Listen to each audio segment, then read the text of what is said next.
Guess what? I got to make a bonus track for the audiobook for my book, Becoming an Artist, where I did audio descriptions for the blind and visually impaired. And the first thing I learned is you're not supposed to put in any unimportant stuff. It's supposed to be very clinical, no fluff.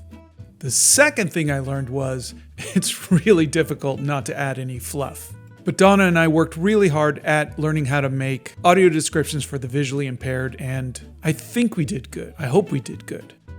Please let me know. Not that there's any chance of us fixing it now that the book is out, but let me know. This audiobook comes with a supplemental PDF featuring 50 of my drawings and watercolors from my time in New York, along with short vignettes about what was on my mind as I created them. You can download the file with this audiobook, and because we want this book to be as inclusive as possible, the fine folks at Hay House and I worked really hard on a special chapter that includes descriptive language for the visually impaired.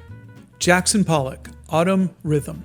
A standing male figure, Scott, that's me, with his back towards us wearing a dress shirt, jeans, and headphones. He has a leather satchel at his side. The giant piece of art, 8 feet by 17 feet, hangs on the wall in front of him. It is a large canvas covered in drips and splashes of both dark and light paint. Fruit and vegetable seller at Union Square Farmers Market. A farmer's market in Union Square where vendors set up tents to sell their goods. Wooden crates are stacked on tables overflowing with apples, squash, and leafy green bundles of all kinds of vegetables. 2 customers facing us reach for produce while holding canvas shopping bags, while another customer is facing away and reaching overhead for a plastic bag to collect produce. Library reading room. A woman in a dark cap sits in a cushioned armchair, legs crossed as she reads a newspaper, spread open in her hands. She wears a jacket, its collar turned up, and leans back comfortably. Beside her are stacks of newspapers. Above the shelves is a round clock. Temple of Dender at the Met. A sandstone temple is shown in 2 parts. A tall, imposing gateway is in the foreground, and the main structure with the columns just behind.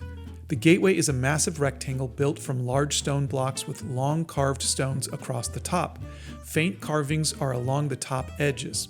To the left of the gateway is a small human figure. The temple is behind the gateway and is framed with columns that lead to an interior room. 2 small human figures walk between the columns, and another small human figure is at the corner of the temple. So that is my first foray into doing audio descriptions for the blind or visually impaired, and I hope it worked. I hope it's good, and I hope I get to do it again and improve.